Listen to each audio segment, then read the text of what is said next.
ఓం శ్రీకృష్ణ పరబ్రహ్మణే నమః.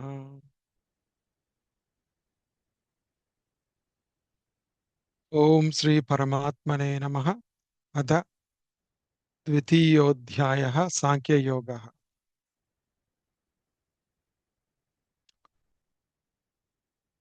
మనము ఒకటో అధ్యాయంలో అర్జున విషాద యోగము మనం చెప్పుకుంటూ ఉన్నాము. అర్జునుడు ఆ కురుక్షేత్ర యుద్ధం సేనల మధ్యలోకి వచ్చేసేసి ఆయన డీలా పడిపోయి ఈ యుద్ధం నేను చెయ్యను అని నాకేదో అంత కన్ఫ్యూజింగ్ గా ఉందని చెప్పి వస్తాడు కదా. మనం అవన్నీ చెప్పుకున్నాము. ఆయన చెప్పిన రీజన్స్ అన్ని ఆయన చెప్పారు.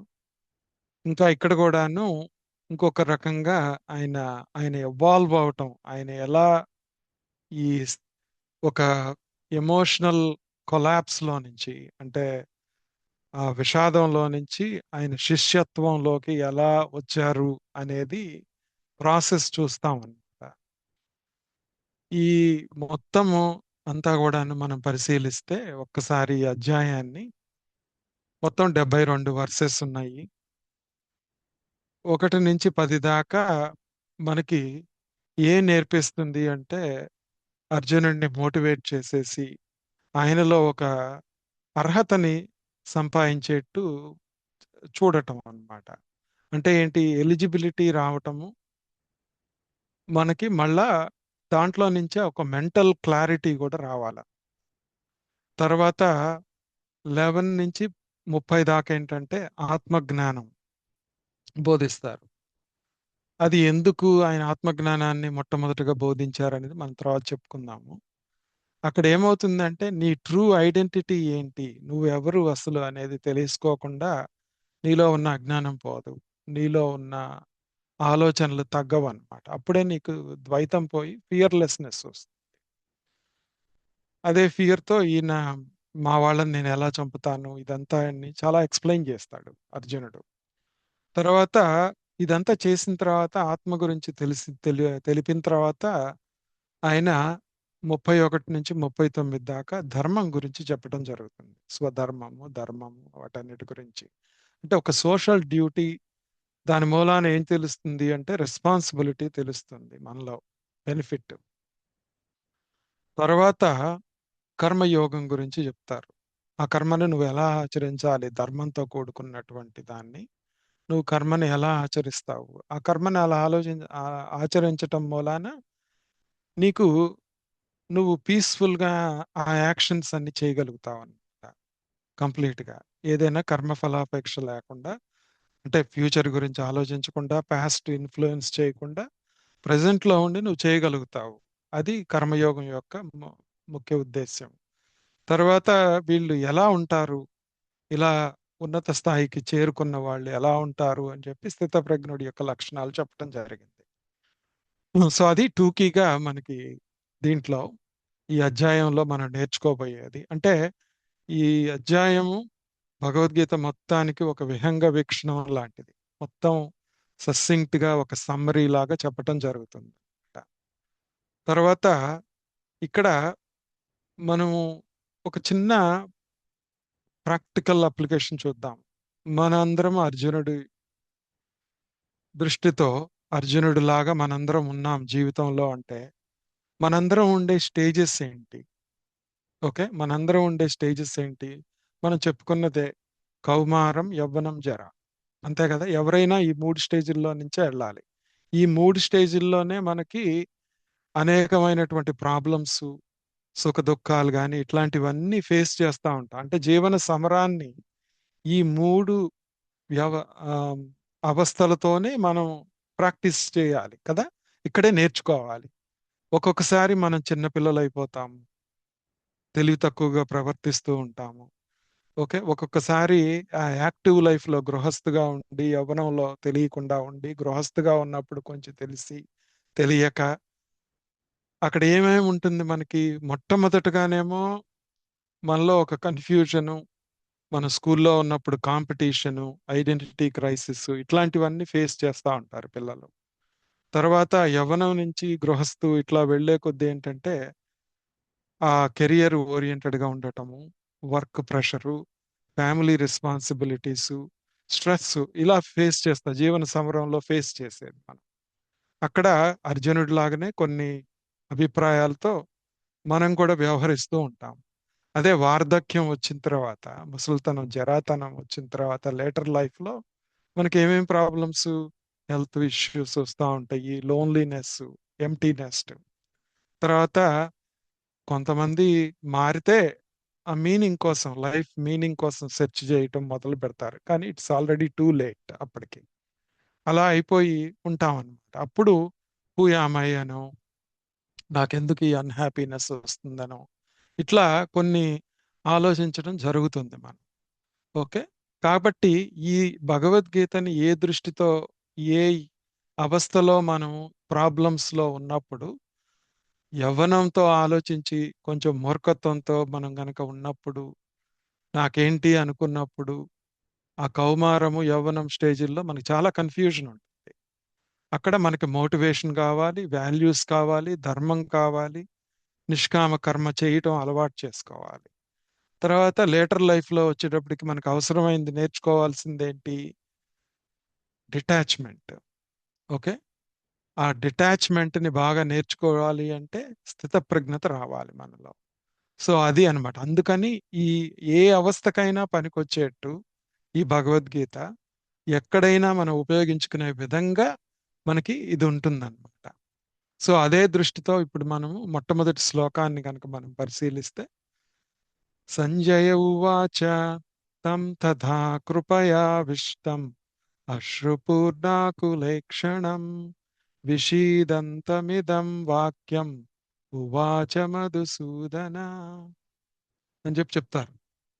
ఇక్కడ ఆయన ఎట్లా ఉన్నాడు అంటే, సంజయుడు చెప్తున్నాడంట, జాలి నిండిన వాడై శోకతప్త హృదయంతో, నీళ్లు కంటి నిండా నీళ్లతో ఉన్న అర్జునుడిని చూస్తూ శ్రీకృష్ణుడు ఇలా అంటున్నాడు అని చెప్పి మొదలు పెడుతుంది.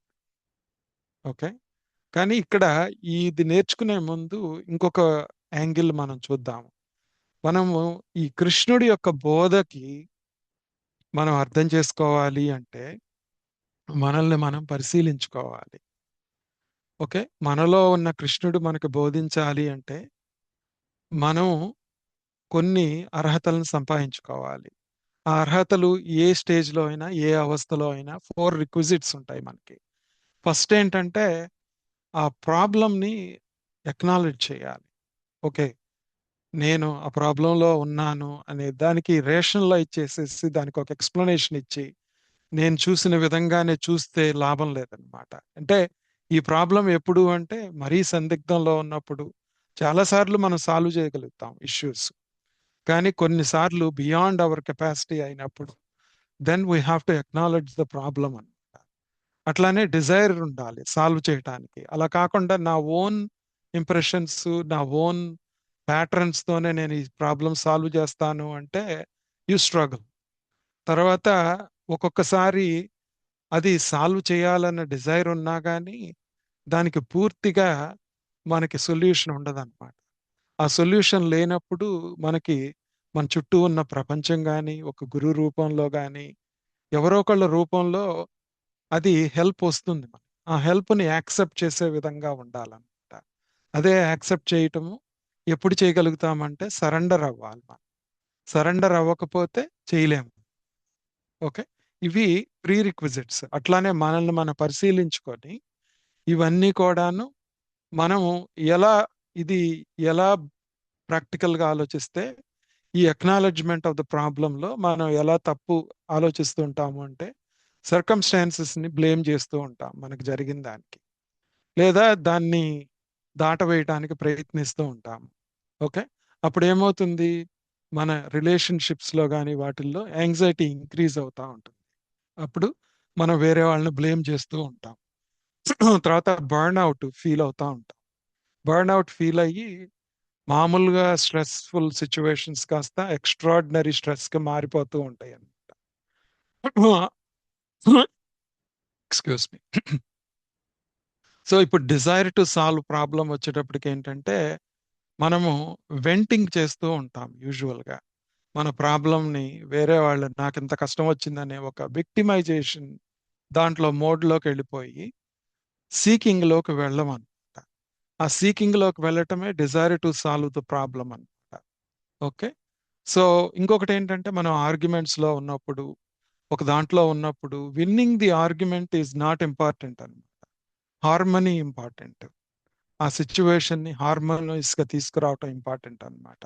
అలానే కెరియర్ లో తీసుకుంటే వర్క్ లైఫ్ బ్యాలెన్స్ అంటాం. జస్ట్ సర్వైవల్ అవుతాం మాత్రమే కాకుండా ఆ వర్క్ లైఫ్ బ్యాలెన్స్ చేయటం అనేది desire to solve the problem అని వన్ వే లాగా ఆ పద్మవ్యూహంలో ఇరుక్కుపోయి చేయటం కాకుండా అట్లా ఉండటం. సో రియలైజేషన్ ప్రాక్టికల్ గా ఏంటి అంటే మనము ఆ అడ్వైజ్, ఆ సెల్ఫ్ హెల్ప్ అనేది మనకి కష్టమైనప్పుడు, మనకు అది వర్కౌట్ అవ్వలేదన్నప్పుడు ఆ బయట నుంచి వచ్చే హెల్ప్ ని ఈగో లేకుండా యాక్సెప్ట్ చేయటం నేర్చుకోవాలి.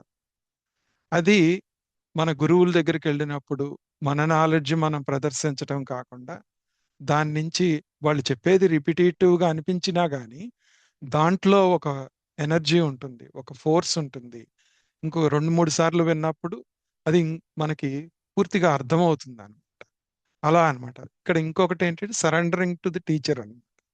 అక్కడ వచ్చేటప్పటికి ఏంటంటే బ్లైండ్ బిలీఫ్ తో కాకుండా మనలో మనం దాన్ని కొంచెం ఎనలిటికల్ గా ఆ శిష్యత్వం ఉండాలని. ఊరికనే బ్లైండ్ బిలీఫ్ తో ఉంటే మనం ఎక్కదది, ఓన్లీ రిచువలిస్టిక్ గా ఉంటాం అంతే. సో అది ప్రాక్టికల్ లైఫ్ సిచ్యువేషన్స్ లో ఏంటి అంటే మనము అవతల వాళ్ళు చెప్తున్నప్పుడు మన దృష్టితోనే వింటూ ఉంటాం అనమాట. అలా కాకుండా instead of correcting them, listen. Listen చేస్తూ ఉంటే you will find the answers. ఆ ఫీడ్బ్యాక్ ని డిఫెన్సివ్నెస్ లేకుండా వాళ్ళ నుంచి తీసుకోవటం అనేదే ఆ సరెండర్ అని.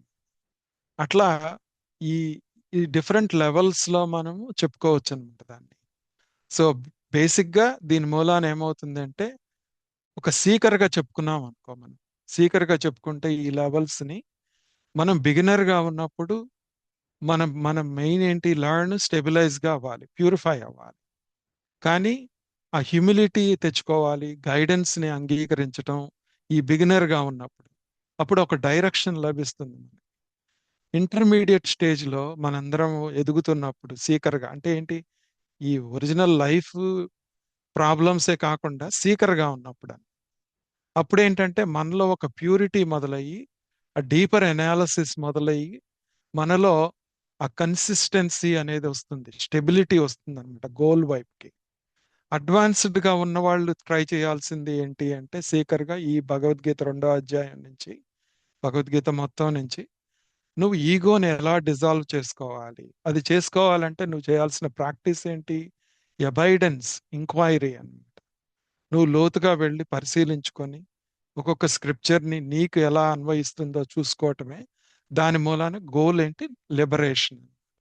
ఇలా మనకి ఈ 3 అవస్థల్లో మనం మనం ప్రయాణిస్తున్నప్పుడు ఈ youth, active life, later life, ఈ 3 అవస్థల్ని మనం వెళ్తున్నప్పుడు మనం అర్జునుడి వేషంలో అక్కడ ఉండి శ్రీకృష్ణుడు మనకి ఏం బోధిస్తున్నాడు అనే దృష్టితో మనం చూస్తూ ఉంటే మంచిది అని చెప్పేసి చెప్పుకుంటున్నాం అనమాట. సో ఇక్కడ ఈ నిస్సహాయ స్థితిలో ఉన్నటువంటి అర్జునుడు ఒక కార్పణ్య స్థితి అంటారు, కార్పణ్య అవస్థ అంటారు. ఆ కార్పణ్య అవస్థలో ఉన్నప్పుడు ఆయన శిష్యుడిగా మారటం జరుగుతుంది అనమాట. అందుకని ఇక్కడ శ్రీ భగవాన్ ఉవాచ అని చెప్తున్నారు. ఏం చెప్తున్నారు చూడండి. కుతస్త్వా కష్మలమిదం విషమే సముపస్థితం అనార్యజుష్టం అస్వర్గ్యం అకీర్తికరం అర్జున అని చెప్తున్నారు. ఇక్కడ ఫస్ట్ ఏమో తం తదా కృపయావిష్టం అశ్రుపూర్ణాకులేక్షణం అని చెప్పి అక్కడ ఆయన శోకిస్తున్నటువంటి ఆయన్ని చూస్తే నవ్వుతూ ఇలా చెప్తున్నారు భగవానుడు. ఏంటి, ఇట్లాంటి మోహం నీకెందుకు వచ్చింది? ఓకే, ఇలా ఎక్కడి నుంచి ఇదంతా నీకు, ఈ అనార్య జుష్టం అంటే ఇదంతా ఆర్యులు, శ్రేష్ఠులైన వాళ్ళు ఆచరించేది కాదు, ఇది స్వర్గాన్ని ఇచ్చేది కాదు, అకీర్తికరం అని చెప్పి సింపుల్ గానే చెప్తున్నారు ఈ శ్లోకాలన్నీ. కొంచెం సింపుల్ గానే ఉంటాయి. సో అందుకని కొంచెం ఫాస్ట్ గా చెప్పుకోవచ్చు మనం వీటిని.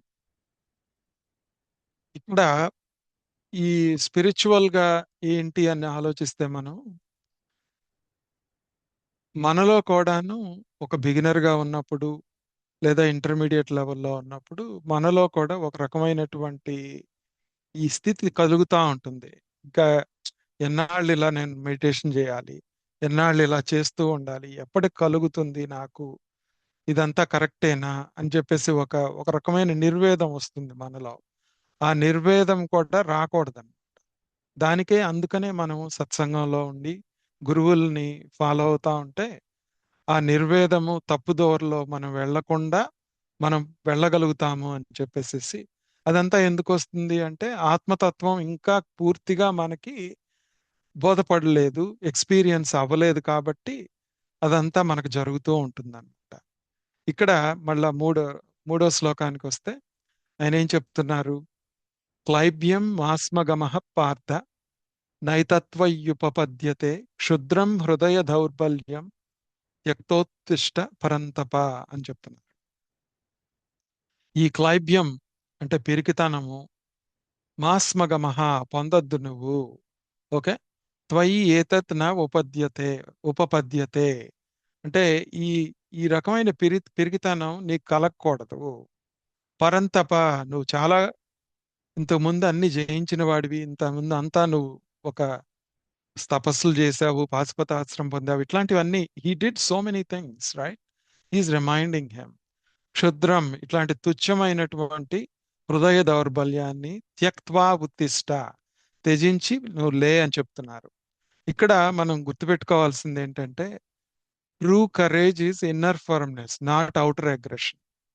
మనం ఎట్లాంటి సిచ్యువేషన్ లో ఉన్నా కానీ ఆ ఇన్నర్ ఫర్మ్నెస్ లో మన గోల్ ఏంటి, మనం ఒక సీకర్గా ఎక్కడున్నాము, ఎలా వ్యవహరిస్తున్నాము, అలానే స్వధర్మాన్ని పాటించేటప్పుడు గృహస్థుగా ఉన్నప్పుడు మన గోల్ ఏంటి నేర్చుకొని మనం దాంట్లో ఫర్మ్ గా ఉండాలని. ఆ స్టెడ్ ఫాస్ట్నెస్ ఆఫ్ బుద్ధి, నాట్ ఎస్కేపిజం అని చెప్పి చెప్తుంటారు అనమాట. అది గుర్తుపెట్టుకుందాం. ఇవన్నీ కొంచెం చెప్పుకొని మళ్ళీ సమరైజ్ చేసుకుందాం. అప్పుడు అర్జున ఉవాచ కథం భీష్మమహం సంఖ్యే ద్రోణం చ మధుసూదన ఇషుభి ప్రతియోత్స్యామి పూజార్హ వరిసూదన అని చెప్తున్నారు. ఇక్కడ ఓ మధుసూదన, నేను అహం సంఖ్యే, ఇక్కడ రణం అన్నమాట. ఆ యుద్ధంలో ఈ భీష్మ పితామహుణ్ణి, ద్రోణుణ్ణి, వీళ్ళందరినీ ఎలా ఎదుర్కొని పోరాడతాను నేను? ఆమ్, ఎందుకంటే యతః అరిసూదన, వాళ్ళందరూ నాకు పూజనీయులు, పూజార్హవు అని చెప్పి చెప్తున్నాడు. అంటే మళ్ళా ఎక్స్ప్లెయిన్ చేయడానికి ట్రై చేస్తూ, అంటే ఎథికల్ గా ధర్మ సంకటాన్ని చెప్తున్నాడు అన్నమాట. మనకు కూడాను చాలా సార్లు ఈ ధర్మ సంకటం అనేది ఫేస్ చేస్తూ ఉంటాం మనం. ఎలా అనేది మన వాళ్ళతో మనం డీల్ చేస్తున్నప్పుడు ఎలా అనేది మనం ఫీల్ అవుతా ఉంటాం కదా, అదంతా మన సిచ్యువేషనే. సరే, ఇదంతా బానే ఉంది. ఇక్కడ కొంచెం బ్యాక్ వెళ్తే ethical arguments collapse without self knowledge అనేది మనకి కొంచెం శంకర భాష్యాల్లో వాటిల్లో చదువుతున్నప్పుడు వాళ్ళు దాన్ని హైలైట్ చేస్తారనమాట. ఇక్కడ ఏంటంటే మోరల్ రీజనింగ్ చేస్తూ ఉంటాము, రేషనలైజ్ చేస్తూ ఉంటాము. తర్వాత ఈ కంపాషన్, రెవరెన్స్ వాళ్ళ పట్ల, గురువుల పట్ల ఉండాలి, అది ఎంత కండెమ్ చేయట్లేదు. కానీ ఆ ఎథిక్స్ మనం ఆత్మతత్వాన్ని రియాలిటీ బేస్డ్గా లేకపోతే అప్పుడు అది ప్రాబ్లం అవుతుంది అని చెప్పేసి మనకి భాష్యాల్లో చెప్పడం జరిగిందనమాట. అందుకని మనకి భగవానుడు మొట్టమొదటగానే ఆత్మతత్వాన్ని చెప్పి అప్పుడు స్వధర్మాన్ని చెప్పి కర్మ ఆమ్, యోగాన్ని చెప్పటం జరిగిందనమాట. అంటే ముందు మొట్టమొదటగా నువ్వు ఎవరో కొంచెం తెలుసుకోవాలి, నీ గోల్ ఏంటో తెలుసుకోవాలి. ఇప్పుడు స్టూడెంట్ గా ఉన్నప్పుడు ఊరికనే అందరూ చెప్తున్నట్టు ఫాలో అయ్యి వెళ్ళిపోతా ఉంటాం. కానీ చదువుకోవాలి అని ఎంతమందికి అనిపిస్తుంది, నా గోల్ ఏంటి, నా కెరియర్ ఏంటి అనేది ఒక్కొక్కసారి డిస్ట్రాక్ట్ అయిపోతాం కదా. అట్లానే అన్నమాట ఇక్కడ కూడా ఒక సీకర్ గా కూడా మనం అర్థం చేసుకోవాలి. సో ఇంకా ఏం చెప్తున్నాడు ఆయన? గురువున హత్వా హి మహానుభావాన్ శ్రేయో భోక్తుం భైక్ష్యమపీహ లోకే హత్వార్థ కామాంస్తు గురూనిహైవ భుంజీయ భోగాన్ రుధిర ప్రదిగ్ధాన్.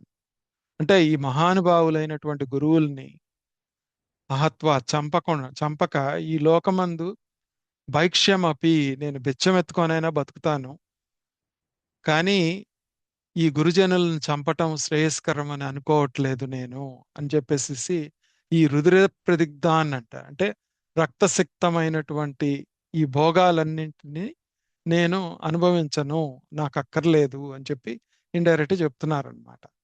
సరే, తర్వాత ఇంకా ఏం చెప్తున్నారో చూద్దాం.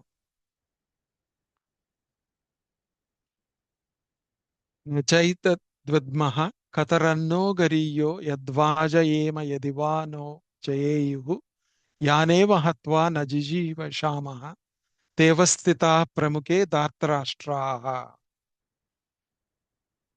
ఈ యుద్ధం ఎలాంటి ఫలితం మనకు మేలైందో కూడా మనకు తెలియదు కదా. వాళ్ళని వాళ్ళ విజయాన్ని పొందుతామా లేదా మనకు తెలియదు, కానీ ఎవరిని సంహరించి మేము జీవిస్తాననుకుంటున్నామో ఆ ధృతరాష్ట్ర పుత్రులు ఎదురుగా ఉన్నారు నాకు అని చెప్పేసి చెప్తున్నాడు అనమాట. అంటే హీస్ ట్రయింగ్ టు రీజన్ అంతే. ఇంకా ప్రస్తుతానికి అది గుర్తుపెట్టుకుందాము, గుర్తుపెట్టుకొని వీ మూవ్ ఆన్. సో ఇక్కడ వచ్చేటప్పటికి ఏం తెలుస్తుంది, ఒక్కొక్కసారి మన ఈగో బేస్డ్ ఇంటెలిజెన్స్ అన్నమాట, అంటే ఎగ్జాస్షన్ వస్తూ ఉంటుంది మనలో. ఇంకా ఎక్స్ప్లెయిన్ చేయలేను, నేను చెప్పాల్సిందంతా చెప్పేశాను అని చెప్పేసి ఒక కాన్ఫ్లిక్ట్ ఉన్నప్పుడు వీ డూ దట్ కదా. అట్లానే హీఈస్ డూయింగ్ దట్ అన్నమాట ఇక్కడ. ఇంకా he's coming to that state. ఏం చెప్తున్నాడు ఇక్కడ, కార్పణ్య దోషోపహత స్వభావ పృచ్ఛామి త్వాం ధర్మ సమ్మూఢచేతాః యచ్ఛ్రేయస్యాన్నిశ్చితం బ్రూహి తన్మే శిష్యస్తేహం షాది మాం త్వాం ప్రపన్నం. ఇక్కడికి వచ్చేటప్పటికి ఏంటి, ఫస్ట్ అధ్యాయంలో అంతా చెప్పాడు. ఈ వర్ణ సంకరం అయిపోతుంది, అందరు చచ్చిపోతే ఇదవుతుంది అదవుతుంది అన్నీ చెప్పాడు. చెప్పిన తర్వాత ఇక్కడికి వచ్చేటప్పటికి ఈ నిస్సహాయత, హతస్వభావ అంటే ఇది ఈ కార్పణ్య దోషం అనేది చాలా ఇంపార్టెంట్ వర్డ్ అనమాట. We all go through that kind of thing అనమాట. ఇక్కడ ధర్మ సమ్మూఢ చేతాహ, మనము బిలీవ్ చేసినటువంటి ధర్మం ఏదైతే ఉందో అవి సమ్మూఢ చేతాహ, ఆ మూఢ చిత్తుడినై ఉన్నా నేను, నాకు ఇంకా అర్థం కావట్లేదు. త్వాం పృచ్ఛామి, నిన్ను అడుగుతున్నా నేను, ఓకే, నీ శిష్యుడిని నేను అని చెప్పి ప్రపన్నం, శరణు పొందుతున్నాను, నన్ను నువ్వు ఉద్ధరించాలి అని చెప్పేసి ఇక్కడ శరణాగతి చేశాడని. ఇక్కడ కార్పణ్య దోషోపహత స్వభావ, ఇక్కడ ఒక్కొక్కసారి మన ప్యాటర్న్స్, మనం ఎవరి దగ్గర తల వంచకపోయినా కానీ మన ప్యాటర్న్స్ కి మనం లొంగిపోతూ ఉంటాం అనమాట. లొంగిపోయి అదే కరెక్ట్ అనుకొని దాంతోనే మనం సాల్వ్ చేయొచ్చు ప్రాబ్లము అని చెప్పేసి ఎన్నిసార్లు మన ప్యాటర్న్స్ తో ఫెయిల్ అయినా కానీ అదే ప్యాటర్న్ మన స్వభావం ప్రకారం చేస్తూ ఉంటాం అన్నమాట. అట్లానే ఇప్పుడు సాధన చేసేటప్పుడు కూడాను బిగినర్ గా ఉన్నా ఇంటర్మీడియట్ గా ఉన్నా కొన్ని సాధనల్ని మనము అలవాటు చేసుకొని ఆ సాధనలో ఒక స్టాటిక్నెస్ వస్తుంది మనలో. ఆ స్టాటిక్ లో ముందుకు వెళ్ళలేం, అక్కడే ఆగిపోతాము. ఎందుకని రియలైజేషన్ కలగట్లేదు, నేను ఎందుకు ఇంకా ముందుకు వెళ్ళలేకపోతున్నాను అనే దాన్ని యాక్సెప్ట్ చేయకుండా, ఒక సత్సంగంలో నుంచి ఒక గురువు దగ్గర నుంచి అది నేర్చుకోవాలి, ఇంకొక వ్యూ పాయింట్ ఆఫ్ వ్యూని చూడకుండా మనం నమ్మిన దాన్నే పట్టుకొని వేలాడుతూ ఉంటాం ఒక్కొక్కసారి. దాన్ని గురువులు బోధించినప్పుడు మనకు అనుగుణంగా ఆ ఆ కార్పణ్య దోషాన్ని వదిలేసి మనం మారటానికి ఇష్టపడాలను, లేకపోతే ఆ రియలైజేషన్ రాదు. అంటే ఇంటర్మీడియట్ లెవెల్ నుంచి ఆ ఉన్నత స్థాయికి వెళ్ళమని. అందుకని ఈ ప్రపన్నం అనేది మనం గుర్తుపెట్టుకోవాలన్నమాట. ఇక్కడ ఇక్కడ మూమెంట్ ఆఫ్ సరెండర్ అనుకున్నాము. ఈ అర్జునుడు ఏం చేశాడు ఇక్కడ, ఆ ఫ్రెండ్షిప్ ఈక్వాలిటీని వదిలేసి గురు శిష్య రిలేషన్షిప్ లోకి నాకేది మంచిదో నువ్వే చెప్పు అని చెప్పేసి ఆ స్థితికి వచ్చేసాడు ఆయన కదా. మనకు అది వర్కౌట్ అయింది ఇక్కడ బాగా. సో ఇప్పుడు ఇంకా ఏం చెప్తున్నాడు ఆయన? నహి ప్రపశ్యామి మమాపనుద్యాత్ యచ్చోకముచ్చోషణమింద్రియాణం అవాప్య భూమా వసపత్న వృద్ధం రాజ్యం సురాణామపి చాధిపత్యం. ఈ శోకాన్ని పోగొట్టేటువంటి ఉపాయం నాకేం అర్థం కావట్లేదు. ఓకే, ఈ రాజ్యాన్ని నేను గెలిచిన దేవతల వంటి ఆధిపత్యం నాకంతా వచ్చినా గాని ఈ శోకాన్ని నేను పోగొట్టుకోలేను అని చెప్తున్నాడు. Is giving up completely, completely surrender అంతా ఇస్తున్నాడు అనమాట. ఇదంతా కొంచెము ఆ, ఈ బ్లైండ్ బిలీఫ్ ని మనం ఒక్కొక్కసారి ఒక్కొక్క path లో ఉన్నప్పుడు ఆ బ్లైండ్ బిలీఫ్ తో ఉంటాం ఆ పాత్ పట్ల. దాని నుంచి ఆ గురువులు బోధిస్తున్న దాన్ని పట్టుకోకుండా మూర్ఖంగా ప్రవర్తిస్తూ ఉంటాం అన్నమాట. వాళ్ళు చెప్తున్న సటిల్ గా వాళ్ళు సజెస్ట్ చేస్తున్నాయి పట్టుకోమన్నమాట. పట్టుకోకపోవటం మూలాన ఆ సరెండర్ పూర్తిగా రాదు. మనం గురువుకి దండం పెడతాము, పాదాలకు నమస్కారం చేస్తాము, అన్ని చేస్తాము, కానీ గురువు చేసే బోధని, ఆ ఉన్న సటిలిటీని పట్టుకోమన్నమాట. ఆ పట్టుకోవటమే ఇక్కడ ఇంపార్టెంట్ అన్నమాట.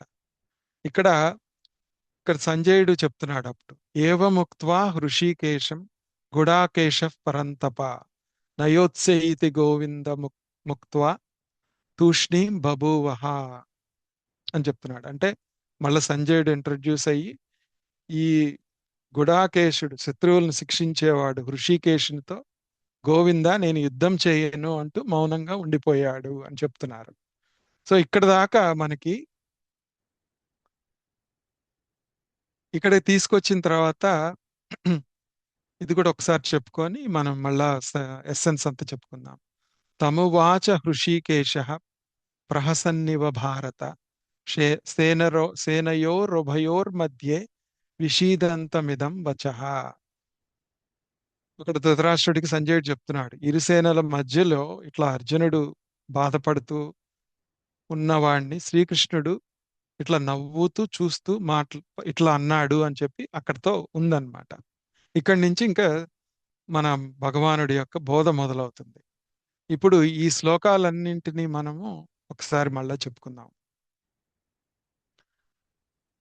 మళ్ళా లైఫ్ అప్లికేషన్స్ మనలో ఈ ఈ ఇన్సెక్యూరిటీస్, ఎమోషనల్ కొలాప్స్, మనలో ఒక రకమైనటువంటి ఆ డివైన్ కంపాషన్ ఆ మనలో ఉంటుంది ఒక్కొక్కసారి.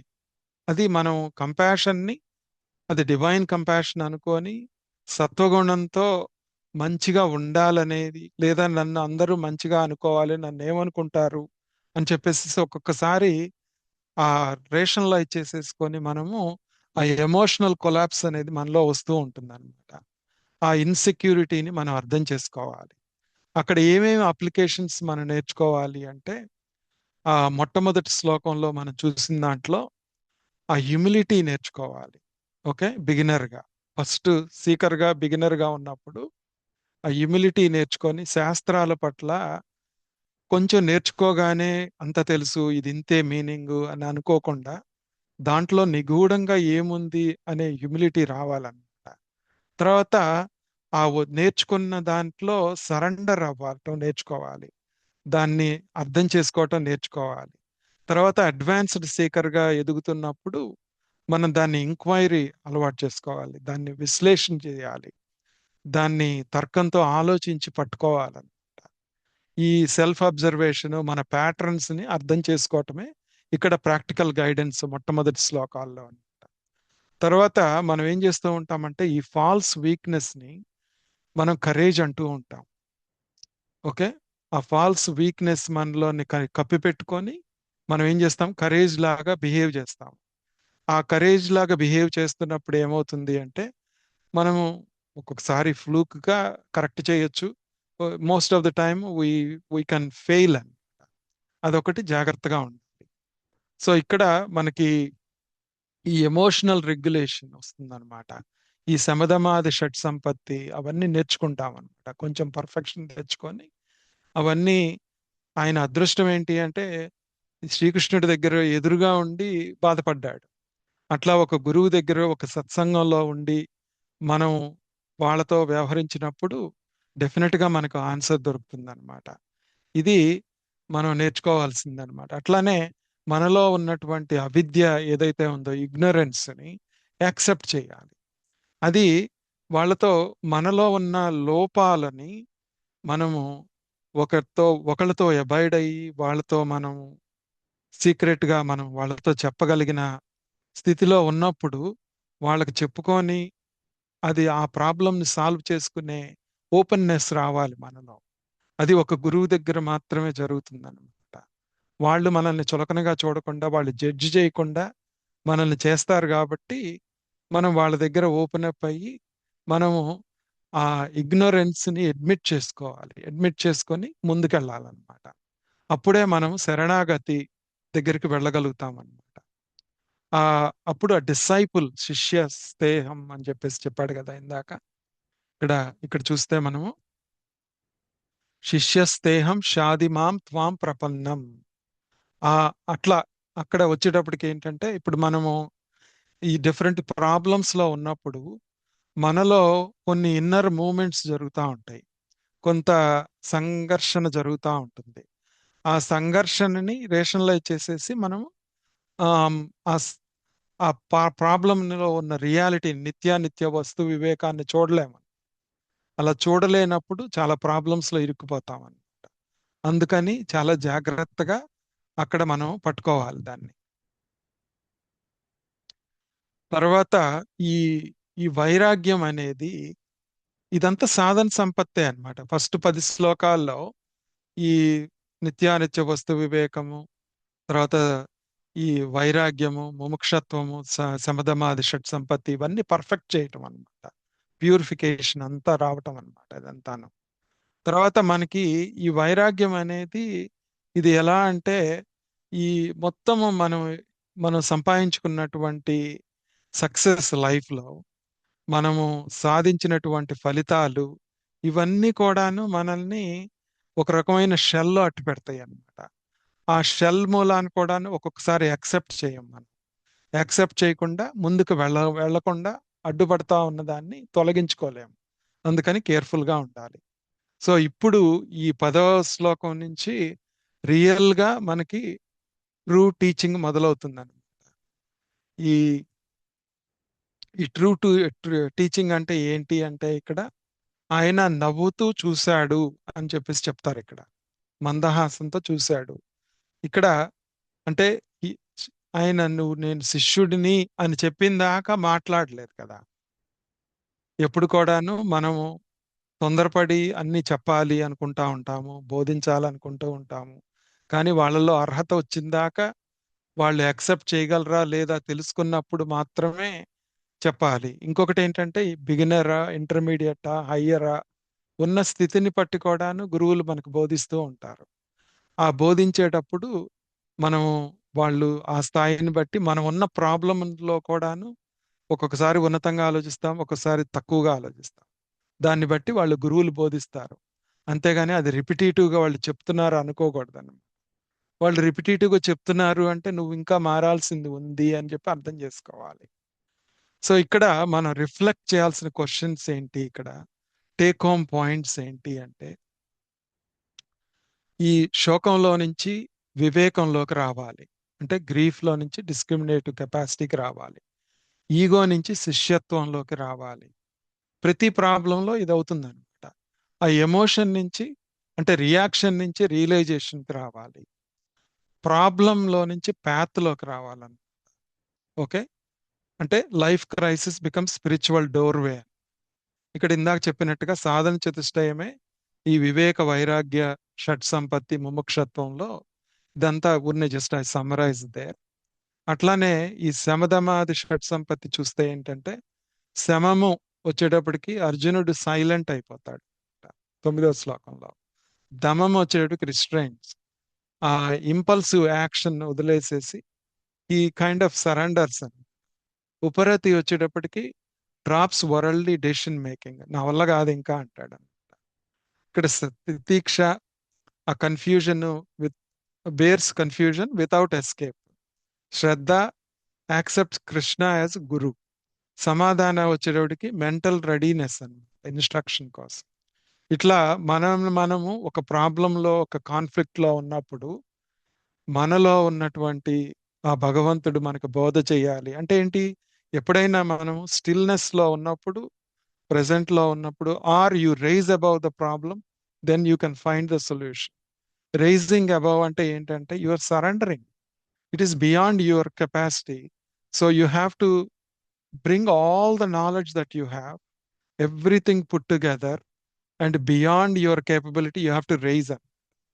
అట్లా వెళ్ళినప్పుడు మాత్రమే మనము దీంట్లోకి వెళ్ళగలుగుతాము అని చెప్పేసి భగవానుడు ఇక్కడ మనకి బోధిస్తున్నాడు. రాబోయే దాంట్లో ఇట్లా ఉంటుందన్నమాట. సో మన రెడీనెస్ ని మనము పరీక్షించుకొని ప్రతి ప్రాబ్లంలో, ప్రతి దాంట్లో we have to get ready for this.